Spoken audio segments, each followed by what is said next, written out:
I'm watching her leave. Again. Mara's taillights blur into twin red ghosts through the October rain disappearing down the gravel drive of my cabin. The Cherokee's engine fades into the static of water on leaves on roof on the empty chair beside me, where she sat 3 hours ago. 10 years. That's how long we've been doing this. Not the leaving part that's new. The rest of it, though. The sitting, the talking, the careful dance of two people who've memorized each other's steps but never quite touch. I should go inside. The rain is cold seeping through my flannel, but I stay. Because if I move, I'll have to accept that she's really gone. That she drove away without looking back. That the last thing she said to me was, "I'm sorry, Nate. I'm so sorry." For what I didn't ask, maybe I should have. The rain falls harder, and I think about the first time we met. A different rain, a different October. Same fucking feeling in my chest, like something's ending before it ever really began. 10 years earlier, Duke University Library, Durham, NC. The girl sitting across from me in the library had been crying. I could tell from the red around her eyes the way she kept her head down over her laptop, the tissue balled up in her fist. I wasn't trying to notice. I had my own problems, a structural design project due in 6 hours that I'd barely started, 3 missed calls from my dad, and the persistent knowledge that I was probably failing at this whole adult thing. But she sniffled, loudly, and when I glanced up, she was looking right at me. "Do you believe in soulmates?" I blinked. "What?" "Soulmates." She said it matter-of-factly, like she'd asked about the weather. "The idea that there's one person out there who's meant for you, your other half, your destiny." It was 2 in the morning. We were the only 2 people on the 4th floor. Rain hammered against the Gothic windows. And this stranger, this girl with paint-stained fingers and a Duke literature hoodie, was asking me about love. "No," I said. "Why not?" "Because it's statistically improbable. There are 7 billion people on Earth. The odds that one specific person is your destiny are—" "You didn't answer my question." She closed her laptop. "I didn't ask about statistics. I asked if you believe." I should have put my headphones back on, gone back to my AutoCAD rendering. But something about her, the defiance in her voice, the challenge in her wet eyes, made me engage. "Belief requires evidence," I said. "Love is just brain chemistry. Oxytocin, dopamine, vasopressin. It's a biological function designed to encourage reproduction and pair bonding.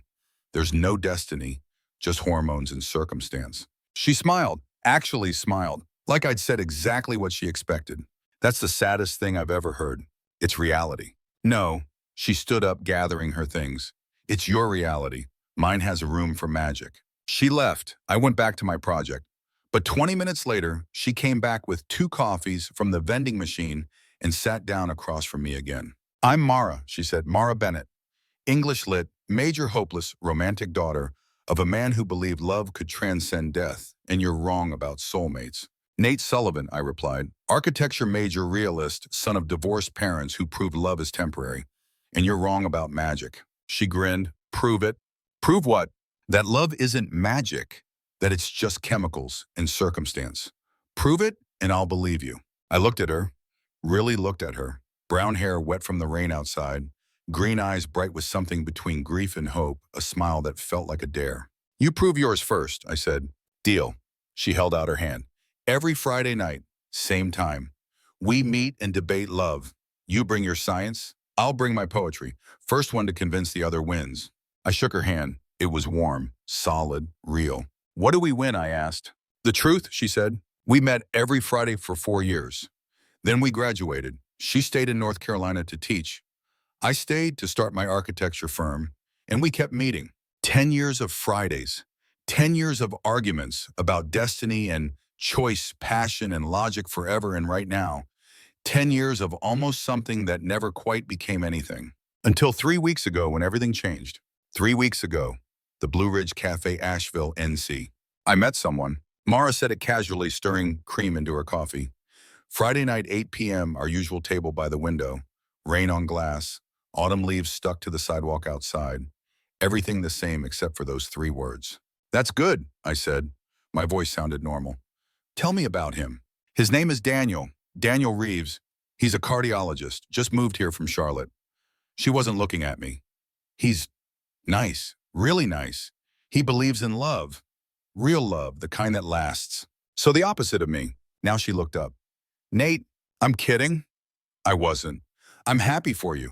You deserve someone who sees the world the way you do. He asked me out 3 times before I said yes. Why'd you say no? She bit her lip. A tell I'd learned over the years she did it when she was about to say something true. Something that cost her.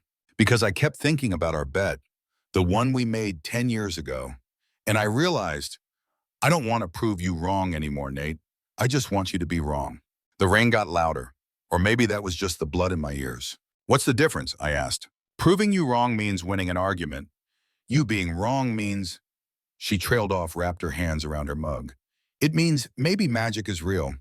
Maybe I'm not an idiot for believing in it. I should have said something then. Something honest. But I've spent 10 years building walls between what I feel and what I show, and I couldn't tear them down in a coffee shop on a Friday night. You're not an idiot, I said instead. You're an optimist. It's different. She smiled, but it didn't reach her eyes. Daniel wants me to meet his parents next weekend. That's fast. He says when you know you know. Do you know? She was quiet for a long time. Outside, a couple ran past the window laughing, sharing a newspaper over their heads against the rain. Young, stupid, in love. I don't know, Mara said finally. That's the problem. I've spent my whole life believing in lightning strikes and destiny and love at first sight. But with Daniel, it's comfortable, easy. He's everything I should want. Should want isn't the same as want, says the man who doesn't believe in wanting anything beyond basic biological imperatives. I smiled despite myself. Touché. We finished our coffee, talked about her students, my latest project, the weather. Everything except what we were both thinking. When we left, she hugged me goodbye, like always. But she held on longer than usual. See you next Friday, she asked. Always. She walked to her car, I watched her go, and I felt it, that same feeling from the library 10 years ago, like something was ending. I just didn't know it had already begun. 2 weeks ago, my cabin, Asheville. The call came at 11 p.m. on a Tuesday. Not a Friday, we never talked on Tuesdays. Nate, Mara's voice was strange, tight. Can you come over? I need to talk to someone. I was there in 15 minutes. She lived in a small craftsman house near downtown, the kind with a porch swing and flower boxes and everything I designed out of my own life. Too permanent, too hopeful. But it was so perfectly Mara that I smiled every time I saw it. Tonight, the porch light was off. The flowers were wilting. And when she opened the door, I saw she'd been crying. What happened? I asked. She pulled me inside, closed the door, leaned against it like it was the only thing holding her up. He proposed. For a second, I couldn't process it. 2 weeks. She'd known him for 2 weeks and he'd proposed. I couldn't find a word. That's crazy, romantic, terrifying. I know. She laughed, but it came out broken. I know what you're thinking. It's insane. We've only been dating for 2 weeks. But he says he's never felt this way before. That I'm the one, that when it's right, you just know. What did you say? I said I needed time to think. She moved past me into the living room, started pacing. Her hair was down loose around her shoulders. She was wearing an old Duke sweatshirt, mine actually from freshman year. She'd borrowed it once and never gave it back. This is what I wanted, she said, more to herself than to me. This is everything I've dreamed about. A man who believes in love, who's ready to commit, who looks at me like I'm magic. She stopped, turned to face me. So why do I feel like I'm about to make a mistake? Because marriage after 2 weeks is objectively a mistake, I said. The divorce rate for couples who marry within 6 months is 75%. You barely know him. I know enough. Do you? What's his middle name? His favorite movie? What does he do when he's scared? What's the story behind that scar on his left hand? Those things don't matter. They're the only things that matter, Mara. Love isn't destiny. It's accumulated knowledge. It's time. It's chemicals and circumstance, I know. You've been telling me that for 10 years. She sat down hard on the couch. But what if you're wrong? What if Daniel is right? What if this is fate and I'm too scared to see it? I sat beside her. Not too close. Never too close. What are you scared of? I asked quietly. She looked at me, then really looked at me, and I saw something in her eyes I'd never seen before. Something raw and desperate and real. I'm scared, she whispered, that I'm about to marry a man I like when I'm in love with someone else. The world tilted. Rain started outside. Of course it did. It was always raining when Mara said things that changed everything. Daniel, I managed. She shook her head slowly. Then who? My phone rang. The moment shattered. Mara flinched, pulled back, wrapped her arms around herself. I looked at the screen, Lily. My sister. who I hadn't spoken to in 3 years. I have to take this, I said. Mara nodded, stood up. I should go to bed anyway, it's late. Mara. It's fine, Nate, I'll see you Friday. She left the room, I answered the phone. Lily. Nate? Her voice was shaking. It's Mom, she's dying. She wants to see you. She's in Portland. A sob. She doesn't have much time. Mom. The woman who'd walked out when I was 15. No explanation. Just gone. And now 14 years later, she was dying and wanted to see me. I can't, I said automatically. She has cancer, Nate, stage 4. She's in hospice, please. She has things she needs to tell you. She had 14 years to tell me things. I know you're angry. I am too. But she's our mother and she's dying and... Lily's voice broke. I need you. Please. I closed my eyes. Thought about Mara upstairs, about what she'd almost said, about everything I'd spent 10 years not feeling. Okay, I heard myself say, I'll come. Thank you. Relief flooded her voice. Thank you. When can you? I'll drive. I'll leave tomorrow. It's 2,800 miles, Nate. You should fly. I'll drive. I needed time. Time to think. Time to prepare for seeing the woman who taught me that love was temporary and people leave and nothing lasts. I hung up. Went upstairs. Mara's bedroom door was closed, but I could see light underneath. I knocked softly. Come in. She was sitting on her bed, laptop open, but she wasn't looking at it, just staring at the wall. I have to go to Portland, I said from the doorway.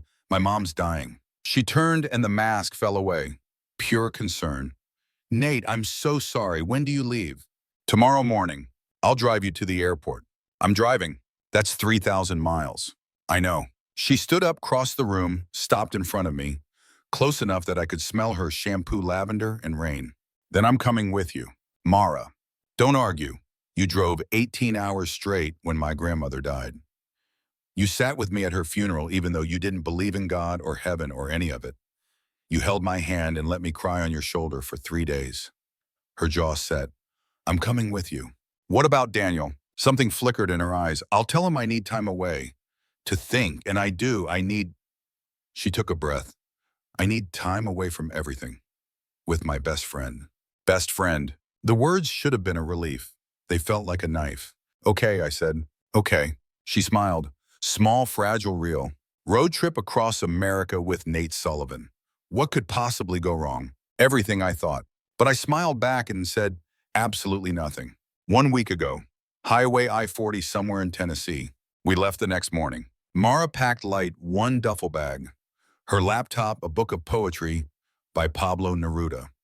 She wore jeans and a flannel and her hair in a messy bun, and she looked like every mile of road I'd ever wanted to travel. I packed lighter clothes, laptop, the letter from Lily with the hospice address, and questions I'd carried for 14 years getting heavier with every mile. Hour 1, we talked about everything.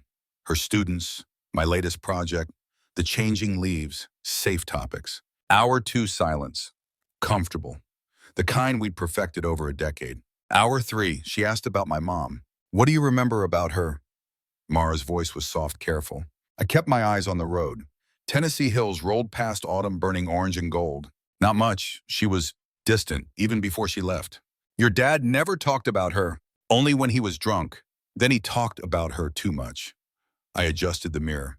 He'd say things like, love is a disease, Nate. It infects you, takes over your brain, and when it's done, you're hollow. He blamed love for everything, for marrying her, for trusting her, for the fact that she left. Is that why you don't believe in it? Love? I believe in it. I just don't believe it lasts. What about us? I glanced at her. What about us? We've lasted 10 years. That's longer than most marriages. We're friends. It's different. Is it? The question hung in the air like smoke. I didn't answer. Couldn't. She let it go. Turned on the radio. Found a station playing something old and sad, Fleetwood Mac, Dreams. She hummed along, tapped her fingers on her knee, and I focused on the white lines disappearing under the hood. Hour 5, we stopped for gas and bad coffee. Mara bought trail mix and a postcard of the Smoky Mountains. She wrote something on it, addressed it, but didn't mail it. Who's that for? I asked. No one. I just like writing postcards, capturing moments. She pocketed it. Do you ever think about that first night in the library? Sometimes.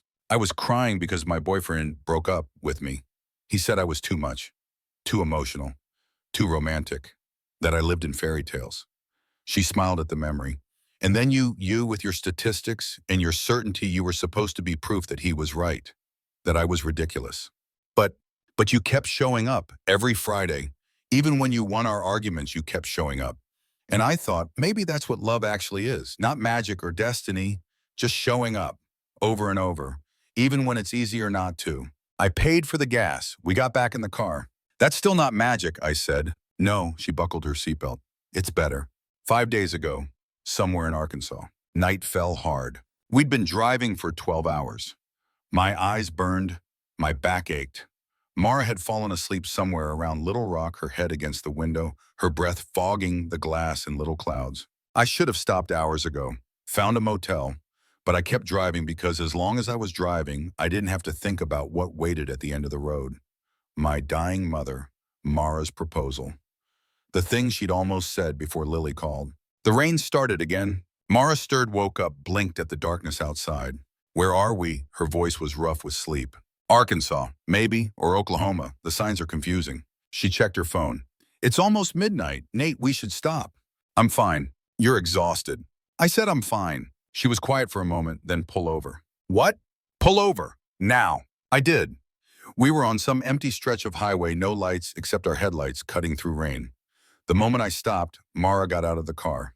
What are you doing? I called after her. Come on. I followed her out into the rain.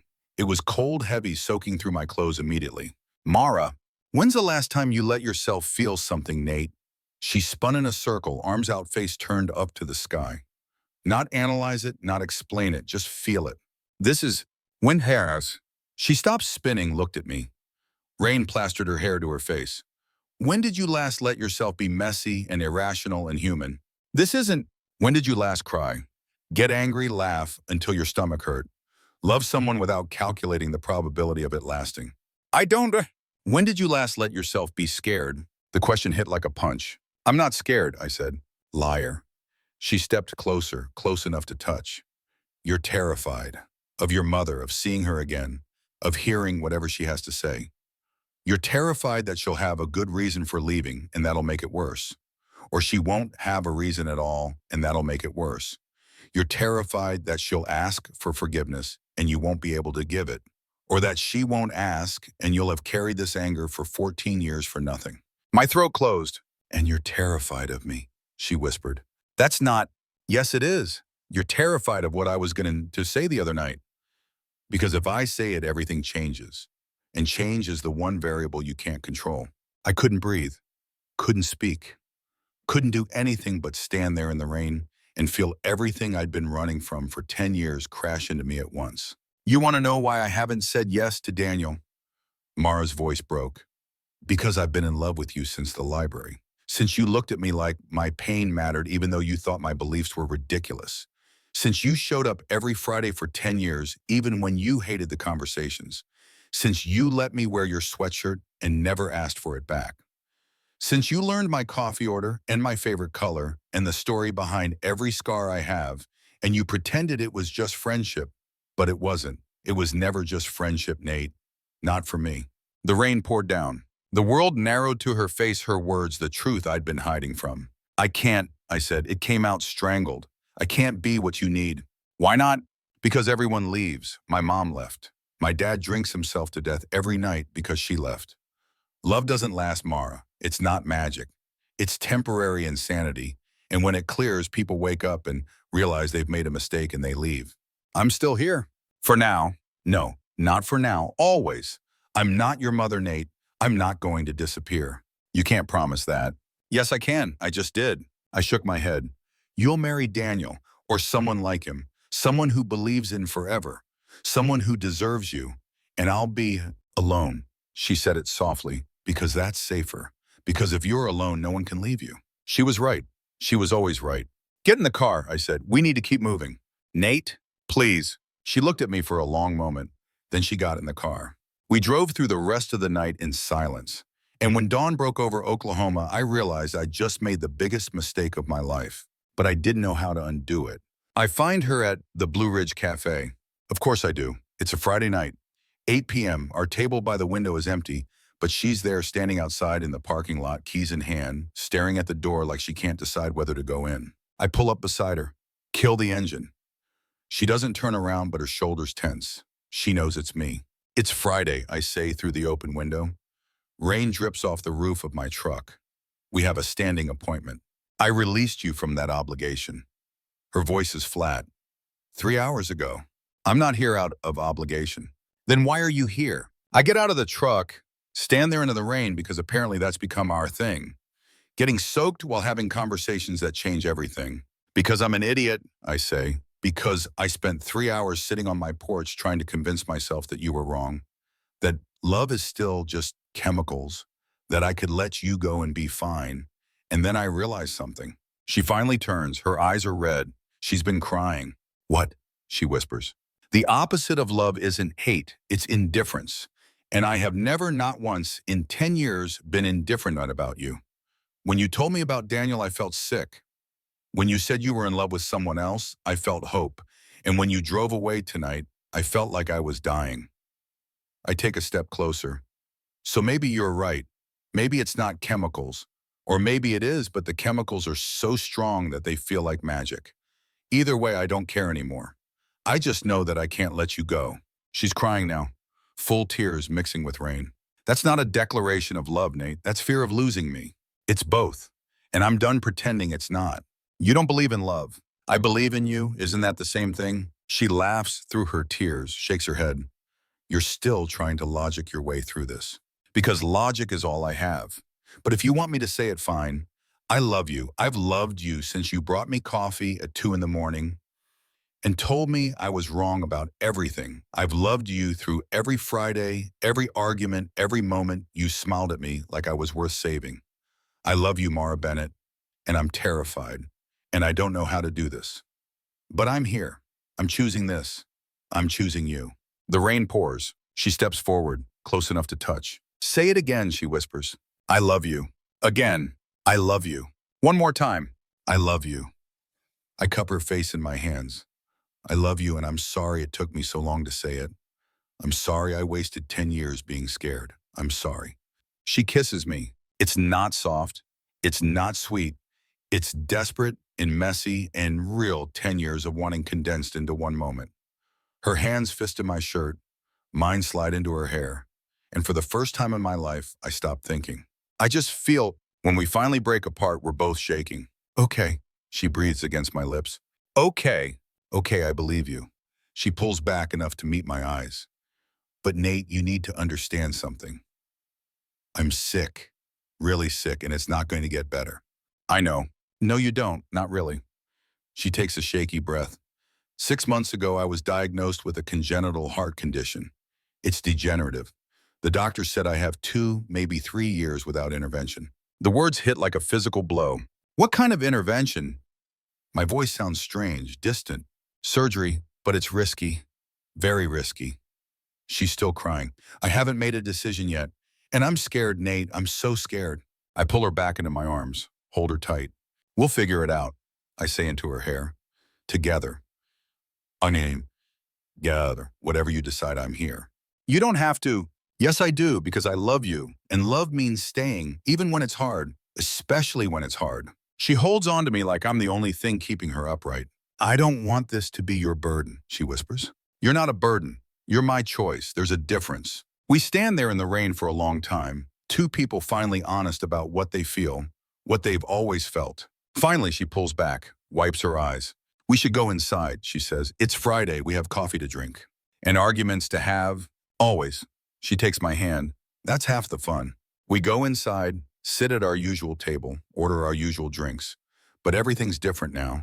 Because we're holding hands across the table, and when she smiles at me, I don't have to hide what I feel anymore. So she says, now what? Now. I think about it, about the letter from my mother still in my pocket, about Lily in Portland, about the fact that I drove all the way there and didn't get to say goodbye. Now I think I need to go back to Portland, finish what I started. Her smile fades. Nate, come with me. The words come out before I can stop them. Come with me. We'll drive out there. I'll read my mom's letter. I'll deal with whatever I need to deal with, and we'll figure this out together. That's 3,000 miles. I know. In a truck. I know. With you. I know. I squeeze her hand. Look, I don't have a plan. I don't know what I'm doing, but I know that I just spent 10 years not choosing you and I'm not going to waste another minute. So come with me. Road trip, just us. No more running, no more hiding, just us. She's quiet for a long moment. Then she nods. Okay, okay, okay, she grins. But I'm driving first shift. You look exhausted. Deal. We leave the next morning. Day 1, Tennessee. Mara takes the first 4 hours. I doze in the passenger seat, lulled by the sound of the engine and her humming along to whatever's on the radio. When I wake up, we're somewhere in eastern Tennessee mountains rolling past in shades of gold and rust. Morning sunshine, Mara says without taking her eyes off the road. What time is it? Almost noon. You slept through breakfast, so I got you this. She hands me a gas station coffee and a wrapped sandwich. It's probably terrible, but it's food. I unwrap it, take a bite. It is terrible. Thank you, I say anyway. She smiles. You're welcome. We drive in comfortable silence for a while. I watch her the way she taps her fingers on the wheel, the way she checks the mirrors every few seconds, the way a strand of hair keeps falling in her face and she keeps tucking it behind her ear. You're staring, she says. I'm allowed to stare now. Are you? You love me? I love you. Staring is implied. She laughs. Is that in the relationship contract? Must be. I'll check the fine print. You would. We stop for gas in Knoxville. While Mara's inside paying, I finally pull out my mother's letter. The envelope is worn like it's been opened and resealed many times. My name is written on the front in handwriting I barely remember. I don't open it. Not yet. Mara comes back with more coffee and a bag of chips. You okay? She asks, seeing the letter in my hands. I don't know. She doesn't push. Just gets in the car and waits. My mom left when I was 15, I say finally. Just disappeared. No note, no explanation. Dad and I woke up one morning and she was gone. All her stuff was still there. Her car was in the driveway, but she was gone. I turn the envelope over in my hands. Dad called the police. They looked for her, found her 3 weeks later in Seattle. She was fine, healthy. She just didn't want to come back. Did you ever talk to her after? Once. She called on my 16th birthday. Said she was sorry, that she loved me, but she couldn't do it anymore. The marriage, the family, the life we had. She said she felt like she was drowning and leaving was the only way to breathe. I look at Mara, and I told her I hated her, that she was selfish, that she'd ruined everything.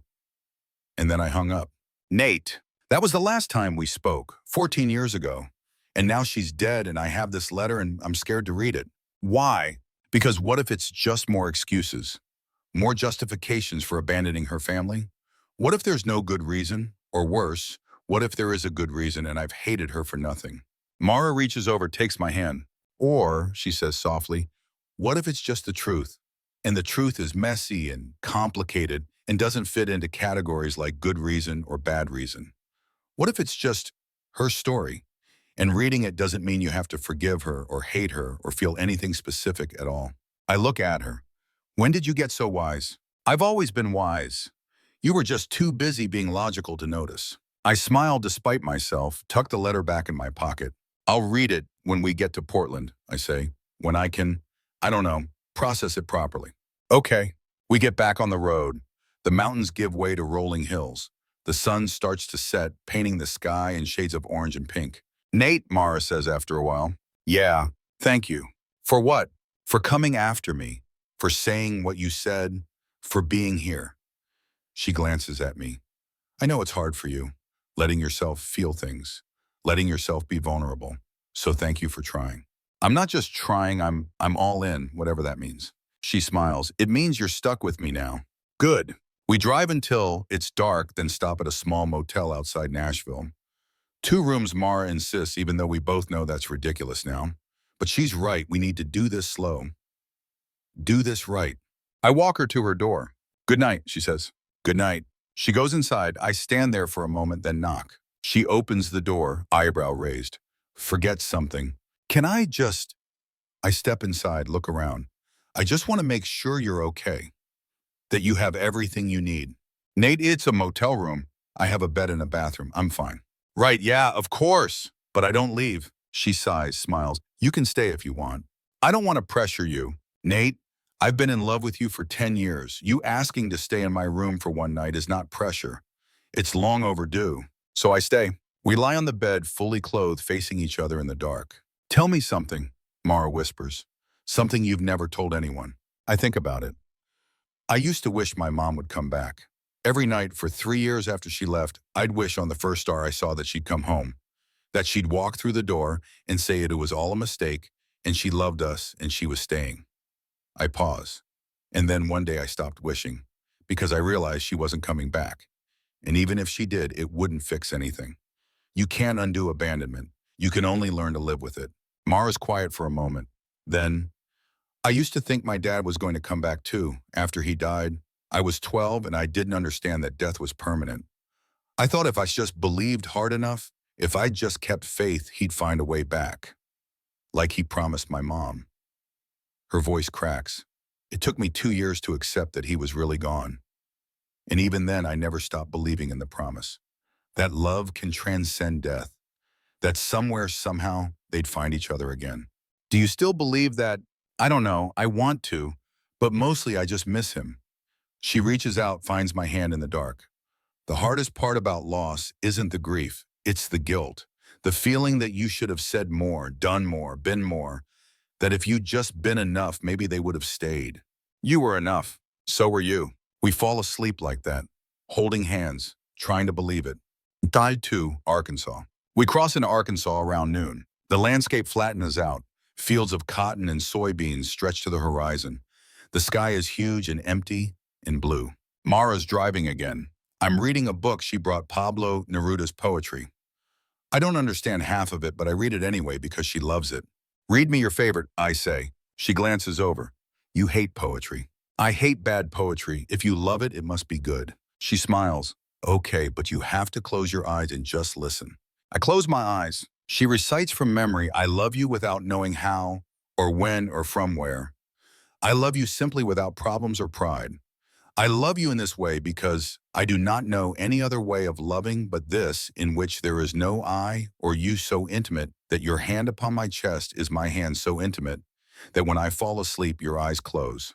The words settle in the air between us. That's beautiful, I say quietly.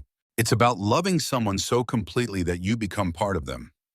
That's what I want, Nate. Not just romance or passion or any of that. I want intimacy. The kind where we're so connected that your pain is my pain. Your joy is my joy. Where there's no separation between us. Is that possible? I think so. I think we're already halfway there. She's right. We are. We stop for lunch at a diner called Shirley's.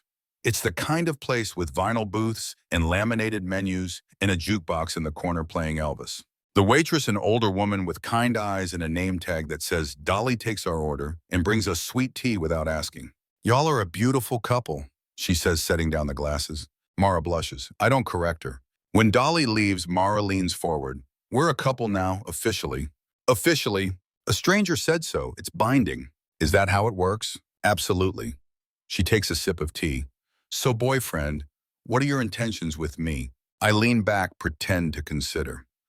I intend to annoy you for the foreseeable future. Ask you too many questions. Make you watch documentaries about architecture. Steal your coffee when you're not looking. Sounds terrible. It is. You should probably run while you can. She grins. Too late. I'm stuck now. Stranger's orders. Our food comes. We eat slowly, talking about nothing and everything. And for a moment, everything feels normal. Easy. Like we've been doing this forever. But then Mara's phone buzzes. She glances at it. Her smile fades. Everything okay, I ask. It's Daniel. He's texting again, asking if I'm sure about my decision. Are you sure? She sets her phone down. About turning him down. Yes, absolutely. But about everything else, the surgery, the future, I don't know, Nate. I really don't know. Yeah. At Flanders, Oklahoma. We hit the storm around midnight. Rain like I've never seen. Lightning turning the sky white every few seconds. Wind rocking the truck so hard I grip the door handle. Mara's knuckles are bone white on the steering wheel. We need to stop, I say. There's nowhere to stop. She's right. We're in the middle of nowhere, Oklahoma, stretched empty on all sides. No exits, no towns, just highway and storm and darkness. Then finally a blue sign appearing through the rain. Motel 2 miles. We take it. The motel is called the Prairie Inn. It looks like it hasn't been updated since 1985, peeling paint, flickering neon sign, gravel parking lot. but it's dry and warm and they have rooms. Just one left, the desk clerk says. He's ancient, half asleep, doesn't even look up from his newspaper. King bed, $60, cash only. Mara and I look at each other. We'll take it, I say. The room is exactly what you'd expect. Floral bedspread, wood paneling, a TV that probably gets 3 channels, but it's clean and the heater works and we're out of the storm. Mara drops her bag on the floor, sits on the edge of the bed, just sits there, staring at nothing. Hey, I say softly, are you okay? She doesn't answer for a long moment. Then, can I ask you something? Anything. If you knew, really knew that you only had 2 years left to live, what would you do? How would you spend that time? I sit beside her, think about it. I'd spend it with you, I say finally. Exactly like this. Driving across the country, having bad coffee and worse sandwiches, arguing about poetry, making memories. That's a cop-out answer. I'm asking what you'd do if I wasn't in the equation. But you are in the equation. You've been in the equation for 10 years. You're the whole equation. She looks at me then, really looks at me, and I see something in her eyes, fear, sadness, resignation. I need to tell you something, she says, and I need you to just listen. Don't interrupt. Don't try to fix it. Just hear me. My stomach drops. Okay. She takes a deep breath. The doctors gave me 3 options. Option 1, do nothing. Take medication to manage symptoms. That gives me 2 to 3 years, maybe less. Option 2, surgery, open heart surgery, with a 30% chance of full recovery, 30% chance of surviving with complications, 30% chance of dying on the table, and 10% chance of surviving, but with severe brain damage or being left in a vegetative state. And option 3, there is no option 3. That's it. Do nothing and die slowly, or risk everything for a chance at more time. I want to speak, want to tell her the choice is obvious, but I promise to just listen. 6 months ago, when they first told me I chose option 1, I decided not to do the surgery. Her voice cracks. My mom's sister, my Aunt Claire, she had a similar condition. She did the surgery 20 years ago. She survived, but she had a stroke during the procedure. She lived for 3 more years after that, but she couldn't talk, couldn't walk, couldn't feed herself. She was trapped in a body that didn't work and a mind that was slowly disappearing.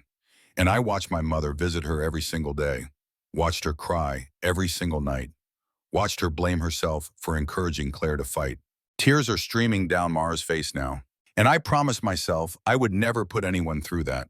I would never risk becoming a burden. I would never trade quality of life for quantity. So I chose option 1. I chose to live whatever time I have left on my own terms. The room is silent except for the storm raging outside. That's why I turned down Daniel, she continues. He knew about my condition. He's a cardiologist. He understood the risks, the timeline, all of it. And he proposed anyway because he thought if I had something to fight for, someone to live for, I'd change my mind about the surgery. But I couldn't marry him knowing I was going to die, knowing I was going to leave him. Mara, I'm not done. She wipes her eyes. And then you finally told me you loved me. After 10 years of friendship, you chose me. And I thought, maybe this is it. Maybe this is the universe giving me a reason to fight. Maybe this is the sign I've been waiting for. Hope flares in my chest. But then I realized, she whispers, that's not fair to you. To make you the reason I live or die. To put that weight on you, because what if I do the surgery and it goes wrong?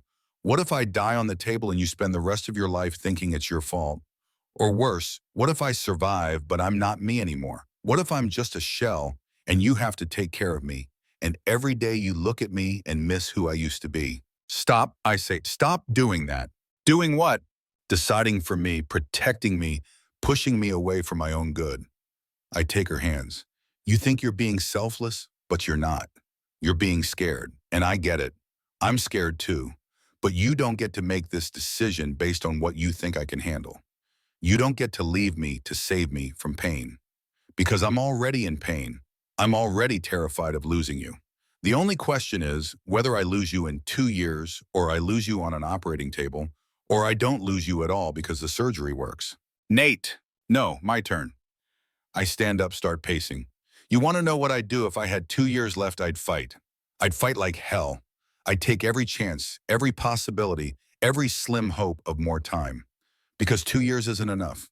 It's not enough to learn everything about you. It's not enough to have all the conversations we haven't had yet. It's not enough to build a life together. 2 years is nothing. But the surgery is a chance. 30% is a chance. Yes, there are risks. Yes, it could go wrong. But doing nothing is a guarantee. It's guaranteed loss. And I can't, my voice breaks. I can't just accept that. I can't just watch you give up. I'm not giving up. I'm choosing to live the time I have. No, you're choosing to die comfortably. There's a difference. The words hang in the air. Harsh, true, unforgivable. Mara stands up. You need to leave. Mara, get out. Please, I need to be alone. I'm not leaving you. Yes, you are. Because I just told you the hardest thing I've ever had to say, and instead of supporting me, you're judging me. You're telling me I'm wrong.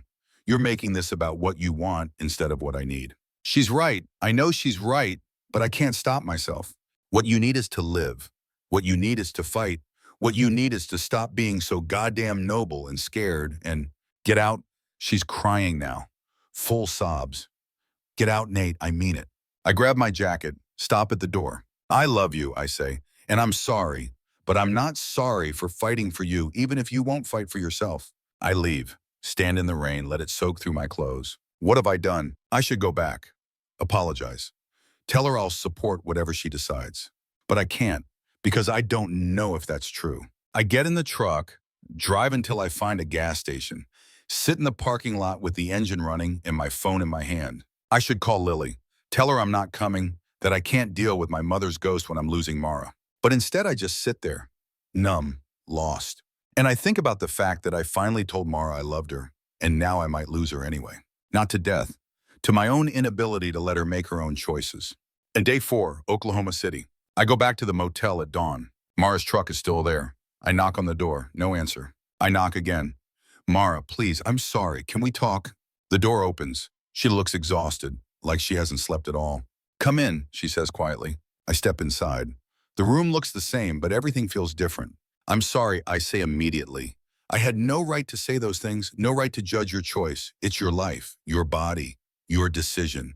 And I should have just listened and supported you instead of making it about me. She sits on the bed. You're not wrong, though. What? You're not wrong. I am scared. I am choosing to die comfortably instead of fighting. And part of me knows that's cowardice. She looks up at me. But I'm so tired, Nate. I've been dealing with this for 6 months. 6 months of doctor's appointments and test results and statistics and fear. 6 months of pretending I'm okay when I'm not. 6 months of watching my students and thinking I won't be here to see them graduate. Of walking past the wedding venues downtown and thinking I'll never have that. Of seeing couples with babies and thinking I'll never know what that's like. I sit beside her. Don't touch her. Just listen. And then you, she continues, you tell me you love me and suddenly I have something to lose. Suddenly it's not just about me anymore, it's about us. And that makes it so much harder. Why? Because now if I do the surgery and it goes wrong, I'm not just losing my life, I'm losing our life. The future we could have had. And if I don't do the surgery, I'm taking that future away from you. Either way, I'm hurting you. Either way, I lose. I take her hand, she lets me. You're right, I say. Either way you might lose, but there's one way where you might win, where we might win, and I think that's worth fighting for. What if I die on the table? Then at least you tried, at least you fought, and I'll be there. I'll hold your hand going in. And if you don't come out, I'll know you didn't give up. You didn't choose to leave. You just ran out of time. And if I survive, but I'm not me anymore, then I'll love whoever you become, because you'll still be Mara. Maybe a different version, but still you. She starts crying again. I don't know if I can do it. I don't know if I'm brave enough. You don't have to decide right now. We still have time. Just think about it. Really think about it. Not about what might go wrong, about what might go right. She leans against me. Okay. Okay, I'll think about it. But I need you to promise me something. Anything. Promise me that whatever I decide, you'll accept it. You won't resent me. You won't spend the next 2 years trying to change my mind. You'll just be with me, love me, make the time count. I want to argue, want to tell her I'll never stop trying to convince her to fight. But I can't, because that's not fair. I promise, I say. Liar. I promise I'll try. She smiles through her tears. That's better. We sit there for a long time. Then she stands up. Come on, we should keep moving. Portland isn't getting any closer. You sure you want to continue? We can turn back. Deal with all this at home. No, I want to see this through. I want to be there when you read your mom's letter. I want to meet Lily. I want to see Portland. She looks at me. I want to keep going. Okay, then we keep going. We pack up, get back in the truck, drive west into the morning sun.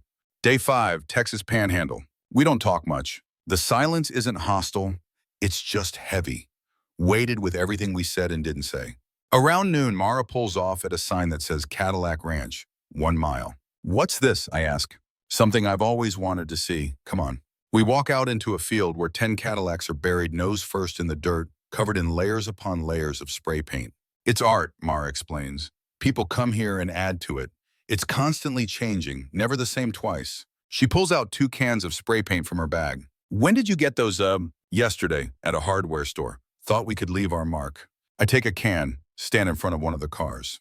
What should I write? I ask. She thinks about it, then sprays on one of the cars Mara plus Nate. I spray next to it 10 years. She sprays, still counting. I spray always. We step back, looking at our conversation immortalized on a half-buried Cadillac in the middle of Texas. You think it'll last? Mara asks. No, someone will paint over it tomorrow or next week. Does that make it meaningless? No, it makes it precious. Because we know it was here, we remember, and that's enough. She takes my hand. I'm glad I met you, Nate Sullivan. Even knowing how it ends, especially knowing how it ends. Because at least I got to love you, really love you, and that's worth everything. We stand there for a while, then we get back in the truck and keep driving. Day 6, New Mexico. My phone rings around sunset. Lily. I need to take this, I tell Mara. Of course. I answer. Hey, Nate. Lily's voice is tight. Where are you? New Mexico. We should be there in 2 days. Good. Because I've been going through Mom's things, and Nate, there are letters. So many letters. She wrote to you, to Dad, to me.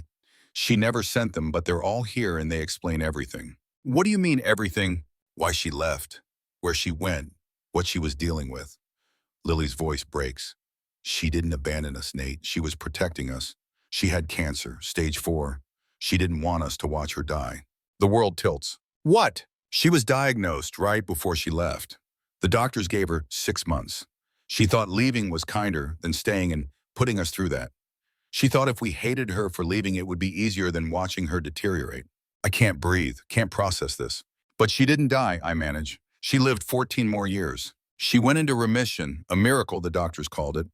By the time she was clear, years had passed, and she thought it was too late to come back.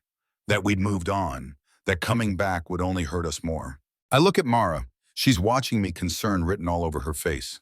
Why didn't she tell us, I ask? Why didn't she reach out? She was going to. She wrote about it in the letters. She was planning to come back next year, to explain everything, to try to make amends. Lily is crying now, but then the cancer came back, and this time it moved fast. She didn't have time. I feel like I'm drowning. Nate, Lily says, are you okay? No, I say honestly, I'm not. I know this is a lot, but you need to read the letters. They'll help, I promise. Okay, I'll be there soon. I hang up, just sit there staring at nothing. Nate, Mara says softly, what happened? I tell her everything about the cancer, about my mother leaving to protect us, about the letters. When I'm done, Mara pulls over, gets out of the truck, walks to the edge of the road and just stands there looking at the horizon. I follow her. She left to protect you, Mara says quietly. She thought dying alone was better than making you watch. Yes, and now you understand why I'm making the choice I'm making. The parallel hits me like a freight train. It's different, I say. Is it we're both scared, both trying to protect the people we love from pain, both choosing to face death on our own terms rather than put our families through hell. But she was wrong. Her leaving didn't protect us. It destroyed us. It destroyed my father. It made me believe that love was temporary and people leave and nothing lasts. Her choice didn't save us from pain. It just gave us a different kind of pain. One that lasted 14 years. Mara turns to face me. And if she'd stayed, if she'd made you watch her die slowly, would that have been better? Yes, because at least we would have been together. At least we would have had the truth. At least we could have said goodbye. Or maybe you would have spent her last 6 months watching her suffer. Watching her lose herself, And that image would have been burned into your memory forever. Maybe she was right. Maybe leaving was the kindest thing she could have done. Do you really believe that? She looks at me for a long time. I don't know. I want to, but maybe I'm just trying to justify my own choice. We stand there in the fading light. Two people trying to understand why the people we love keep trying to leave to protect us. Don't do what she did, I say finally. Don't make decisions for me. Don't try to protect me from pain by causing a different kind of pain. Just be honest. Stay. Fight. Let me be there for all of it, the good, the bad, the terrifying. Because that's what love is. It's not protecting someone from suffering. It's suffering together. Mara's crying now. I'm scared. I know. So am I. What if the surgery doesn't work? Then at least we tried. Together. She takes a shaky breath. Okay. Okay. Okay. When we get back home, I'll schedule the surgery. I'll do it. I'll fight. She looks at me. But not because you're asking me to, because I'm choosing to, because I want more time with you, because I want a chance at a future. I pull her into my arms, hold her tight. Thank you, I whisper into her hair. Don't thank me yet. There's still a good chance this ends badly. Then we'll face that together too. We stand there until the sun disappears below the horizon. Then we get back in the truck. And we drive toward Portland, toward my mother's letters, toward the truth, toward whatever comes next. Together. At Day 7, Arizona. We reached the Grand Canyon at sunset. I didn't plan this. Mara did. She insisted we take the detour even though it adds hours to the drive. I've always wanted to see it, she said. And if I'm going to buy surgery, if there's a chance I might not make it, I want to see the Grand Canyon first. I didn't argue. Now we're standing at the rim, and it's impossible. Too big, too beautiful, too ancient. The canyon stretches out before us, layers of red and orange and purple shadows deepening as the sun sinks lower. Mara takes my hand. We don't speak.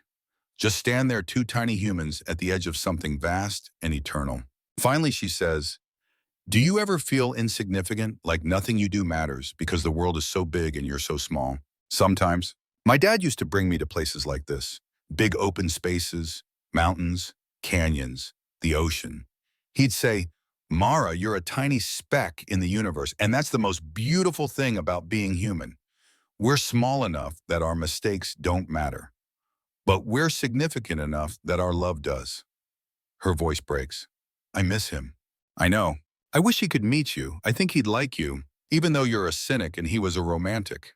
I'm not a cynic anymore. She looks at me. No, you converted me. 10 years of arguments and I finally see it. Love isn't logical. It's not predictable. It doesn't make sense, but it's real. More real than anything else. What changed your mind? You. Standing here, choosing to fight even though you're terrified. That's not logic. That's faith. And I believe in your faith more than I believe in my logic. She smiles, sad and beautiful and real. We should go, she says. It's getting dark, and we still have a long drive to Portland. Wait. I pull her back. There's something I need to say. Nate. Just listen. I turn to face her fully. When you go into surgery, I'm going to be terrified. I'm going to sit in that waiting room and imagine every worst-case scenario. I'm going to bargain with a God I don't believe in. I'm going to make promises I probably can't keep. And if something goes wrong, if you don't come out, I'm going to be angry. At you for taking the risk. At myself for convincing you. At the universe for being cruel. Tears streamed down her face. But, I continue, I won't regret it. I won't regret loving you. I won't regret these weeks on the road. I won't regret any of it. Because even if this ends in heartbreak, it was worth it. You were worth it. Nate, I lean down, kiss her forehead, her cheeks, the corner of her mouth. I love you, I whisper. I'll love you through the surgery. I'll love you through the recovery. And if you don't make it, I'll love you through the grief. There's no version of the future where I don't love you. She pulls me down into a real kiss, deep and desperate and full of everything we haven't said. When we break apart, we're both crying. Okay, she breathes. Let's go to Portland. Let's finish this. Day 8, Portland, Oregon. We arrive late afternoon. Portland is gray and green and wet. Rain missed the windshield. The city feels alive in a way Asheville doesn't, bigger, busier, more anonymous. Lily texted me the address of the house, our mother's house, the place she lived for 14 years while we thought she was just gone. It's a small craftsman in a quiet neighborhood. Flower boxes in the windows, a porch swing, A mailbox that says Sullivan. I sit in the truck engine off staring at it. You don't have to go in, Mara says quietly. Yes, I do. I can come with you. No, this is something I need to do alone. I look at her. Will you wait here? As long as you need. I get out. Walk up the path. The front door opens before I knock. Lily. She's 25 now, but I still see her as the little sister I left behind. Brown hair, green eyes, our mother's smile. Nate. She pulls me into a hug. I stand there stiff, then slowly wrap my arms around her. Hey, Lil. Come in, please. The house is small but warm. Books everywhere, photos on the walls, a life lived here, a life I never knew about. Coffee, Lily asks. Please. We sit in the kitchen. Lily pours 2 cups. Neither of us drinks. How are you? I ask. I'm okay. Better now that you're here. She reaches across the table, takes my hand. I'm sorry I lost touch. After Mom left and Dad started drinking, I had to get out. I couldn't watch him destroy himself. I know, I don't blame you. But I should have stayed in touch with you. You were dealing with it too. We both survived. That's what matters. Lily nods, takes a breath. The letters are in her bedroom. There are dozens of them. Some addressed to you, some to me, some to Dad. She wrote them over the years but never sent them. Why not? Fear, shame, guilt, all of it. Lily's eyes fill with tears. She thought she was doing the right thing, Nate. She really did. She thought leaving would spare us the pain of watching her die. But she didn't die, not for 14 years. I know. The remission was unexpected. By the time she was clear, she thought it was too late.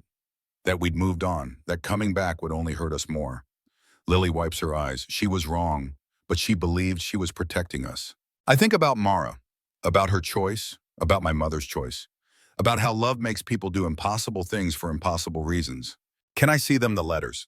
Of course, follow me. We walk upstairs. My mother's bedroom is neat and simple. A bed, a dresser, a desk covered in envelopes. Lily picks up a stack. These are yours. She wrote the first one the day she left. The last one was 2 weeks before she died. I take them. The paper feels fragile, important. I'll leave you alone, Lily says. Take your time. She closes the door. I sit on the bed, open the first letter.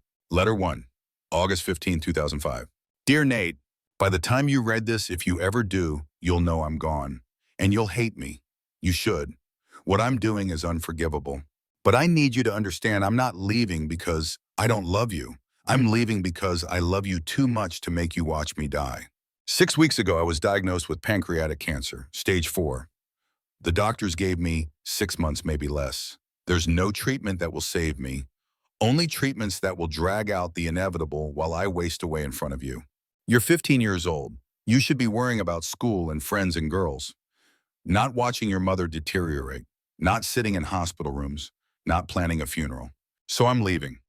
I'm going to die somewhere far away. And when it's over, I'll just be gone. You'll be angry. You'll feel abandoned.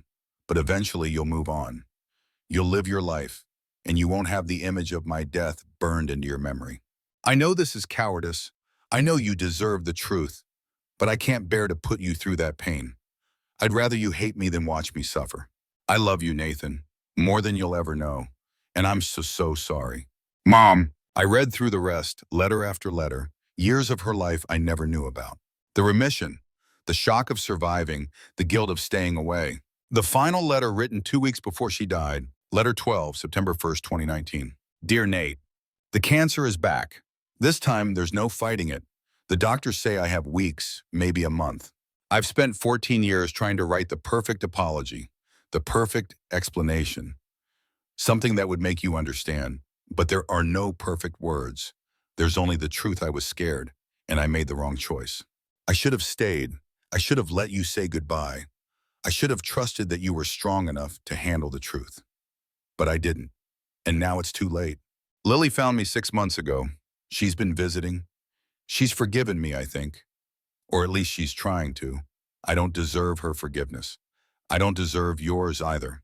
But if you're reading this, it means you're here. It means you came. And maybe that's enough. Maybe knowing you came is the closest I'll get to redemption. I hope you've built a good life, Nate. I hope you've found love. I hope you've learned to trust people in a way I never could. I hope my leaving didn't break you the way it broke your father. And I hope someday you'll understand that everything I did, every terrible, selfish, unforgivable choice, came from a place of love. Misguided love, cowardly love, but love nonetheless. I'm so proud of you, and I'm so sorry. Love always. Mom, I fold the letter, set it down, just sit there. All these years I thought she left because she didn't love us, because we weren't enough, because love was temporary and people leave. But she left because she loved us too much, because she was scared, because she made a choice she thought was right and it was so wrong. Just like Mara almost did, just like I almost let her do. I go downstairs. Lily's in the kitchen waiting. You okay, she asks. No, but I will be. I sit across from her. Thank you for finding her, for being here, for keeping the letters. She loved you, Nate. She never stopped. I know. I just wish she'd trusted me with the truth. Me too. We sit in silence for a moment. Then Lily says, there's someone waiting for you outside. Beautiful woman. Looks worried. That's Mara. She's everything. Lily smiles. Go, be with her. Don't waste time like Mom did. I won't. I walk outside. Mara's sitting on the porch swing, rain misting around her. Hey, I say. Hey. She stands. How are you? Sad, angry, relieved, all of it. I take her hand, but mostly grateful. For what? That you told me the truth. That you're letting me be part of this. That you're not making the same mistake my mother did. She leans against me. I'm scared, Nate. I know, but we're going to do this together. Every step. When should we schedule it? The surgery. As soon as we get home, no more delays, no more second guessing. Okay. We stand there in the rain. Then Mara says, I want to meet Lily and I want to see your mom's grave. I want to pay my respects. You sure? I'm sure. She gave you life. That makes her important to me. So we go inside. Mara meets Lily. They hug like old friends. And the next morning, the three of us drive to the cemetery, stand at my mother's grave. The headstone says, Catherine Ann Sullivan, beloved mother, gone too soon. I forgive you, I say out loud. I don't know if I would have made a different choice in your position, but I forgive you for making yours. Mara squeezes my hand. We leave flowers, say goodbye, drive back to Asheville. The drive home takes 3 days. We don't talk much, just exist together, process everything, prepare for what comes next. And 2 weeks later, Asheville. Mara's surgery is scheduled for tomorrow. We're at her house. I've barely left her side since we got back. We scheduled the surgery with the best cardiac surgeon in North Carolina, a woman named Dr. Sarah Chen, who reviewed Mara's case and said, it's risky, but you have a real chance. 30%. It's not much, but it's more than zero. Tonight, we're not talking about statistics. We're just being together. I made you something, Mara says. She hands me an envelope. What's this? A letter, in case I don't make it. I want you to have something, some final words. Mara, please just take it. You don't have to read it unless you need to. I take the envelope, set it aside. I won't need to, because you're going to make it. You don't know that? I believe it. That's enough. She smiles, sad and hopeful at the same time. We lie in bed, fully clothed, holding each other. Tell me about the future, Mara whispers, the one where I make it. Okay. I close my eyes. You wake up from surgery. It takes a few days, but you wake up. And you're you, fully you. The surgery worked. And then you recover. It takes months, physical therapy, checkups. But you get stronger. And 6 months later, you're teaching again. Your students throw you a welcome back party. What else? We get married. Small ceremony. Just us and Lily and a few close friends. You wear a simple dress. I cried during the vows. Everyone teases me about it. She laughs softly. Keep going. We buy a house, something small with a porch and a garden. You plant flowers. I design an addition. We argue about paint colors. Do we have kids? If you want them. 2 maybe. A girl and a boy. They have your eyes and your faith and your ridiculous optimism. And we're happy. We're happy. Not every day. Some days we fight. Some days are hard. But we're together. And that's enough. She's crying now. I want that future, Nate. I want it so much. Then fight for it. Tomorrow. Fight like hell. I will, I promise. We fall asleep like that, imagining a future that might never come. But at least we're imagining it together. Surgery day. The hospital's cold and sterile and bright. Mara checks in at 6 a.m. They prep her. IV lines, monitors. A gown that makes her look small and fragile. Dr. Chen comes in to review everything one more time. The risks, the procedure, the recovery. Any questions, she asks. Just one, Mara says. If something goes wrong, if I don't make it, will it be quick or will I know? Dr. Chen's expression softens. You'll be asleep. You won't feel anything. You won't know. Okay, that's good. They take her at 8 a.m. I walk with her as far as I'm allowed. At the doors to the OR, she stops. Nate. Yeah, I love you. No matter what happens, I love you. I love you too. She kisses me. Then she's gone, wheeled through doors I can't follow. I sit in the waiting room. Lily drove up to be with me. She brings coffee. I don't drink it. Hours pass. 1, 2, 3, 4. At hour 5, a nurse comes out. Mr. Sullivan, the surgery is going well. Dr. Chen wanted you to know we're in the final stages. She's okay. She's stable. That's all I can tell you right now. More waiting. Hour 6. Hour 7. At hour 8, Dr. Chen emerges. Her scrubs are stained. She looks exhausted, but she's smiling. She made it, Dr. Chen says. The surgery was successful. She's stable. We'll monitor her closely over the next few days, but all signs are positive. I can't speak, can't breathe, can't process. She's going to be okay, Lily asks. She's going to be okay, Dr. Chen confirms. She'll need time to recover, months of physical therapy, regular checkups. But she has a real chance now, a good chance. I start crying. Full, ugly sobs. Lily hugs me. Can I see her? I ask. Not yet. She's in recovery. It'll be a few hours before she wakes up. But yes, you can see her soon. I wait. Another 3 hours, the longest 3 hours of my life. Finally, they let me in. Mara's in a private room. Tubes and wires everywhere. Machines beeping. But she's breathing. Her chest rises and falls. She's alive. I sit beside her bed. Take her hand. Just hold it. You did it, I whisper. You fought and you won. I don't know if she can hear me, but I keep talking anyway. We're going to have that future Mara. The house, the garden, the arguments about paint colors. All of it, I promise. I'm 4 days later. Mara wakes up. I'm dozing in the chair beside her bed when I hear her voice. Nate. My eyes snap open. She's looking at me, really looking at me, awake, alert, alive. Hey, I say, my voice cracks. Welcome back. Did I make it? You made it. She starts crying. I was so scared I wouldn't wake up. I know, but you did. You're here. Are you real or am I dreaming? I lean down, kiss her forehead.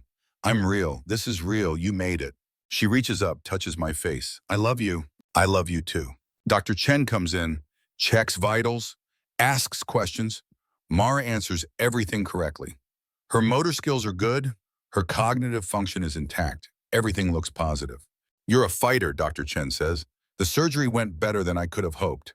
You have a long recovery ahead of you, but you're going to be fine. How long, Mara asks. Before you're back to normal, 6 months. Maybe a year, but you'll get there. After Dr. Chen leaves, Mara looks at me. A year. We have a year, and then another year, and another. As many as we can get. That's not how time works. Maybe not, but it's how love works. She smiles. When did you get so poetic? When I fell in love with a poet. 6 months later. Spring. Mara's back in the classroom. Her students throw her a party. Balloons and cake and a banner that says, Welcome back, Ms. Bennett. She cries. I stand in the back and watch her be loved by these kids she's taught for years. After school, we drive home. She's living with me now. We moved her stuff in 3 months ago. The house is a mess of her books and my blueprints and shared coffee mugs and arguments about where things should go. It's perfect. I have something for you, I say when we get inside. What? I pull out a small box, get down on one knee. Nate. Wait, let me say this. I open the box. Inside is a simple ring. Mara Bennett, you've spent 10 years proving me wrong about love. You've spent 6 months proving me wrong about survival, and I want to spend the rest of my life being wrong with you. Will you marry me? She's crying, laughing, both. Yes, yes, 1,000 times yes. I slip the ring on her finger. Stand up, kiss her. So we're really doing this, she says, the future we imagined. Every bit of it. 1 year later, their wedding day. It's a small ceremony. Just us and Lily and a few close friends. Daniel shows up too. Mara invited him. They're friends now. He's dating a nurse from the hospital. He's happy. Mara wears a simple white dress. I wear a suit. We stand on the porch of our new house, the one with the garden and the paint colors we finally agreed on.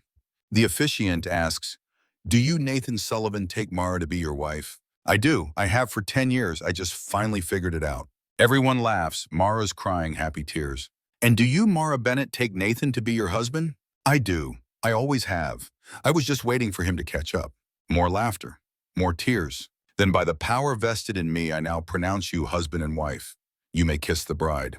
I kiss her, long and deep and full of promise. When we break apart, she whispers, we made it. We actually made it. We did. I love you, Nathan Sullivan. I love you, Mara Sullivan. Epilogue, 5 years later. We're sitting on the porch. Fall in Asheville. Leaves turning gold and red. Coffee in our hands.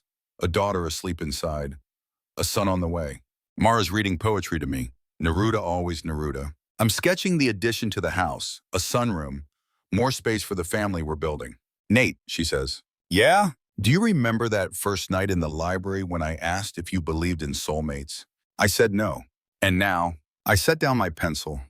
Look at her, this woman who changed everything. Now I think soulmates aren't found. They're built. They're two people choosing each other every single day. Even when it's hard, even when it's terrifying, even when logic says to run. I take her hand.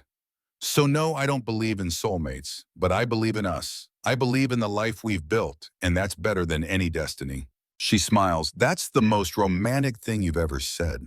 Don't let it go to your head. She laughs, leans against me. We sit there as the sun sets. Two people who almost lost everything. Two people who fought like hell to stay. And we won. Not because of magic, not because of destiny, because we chose each other every single day.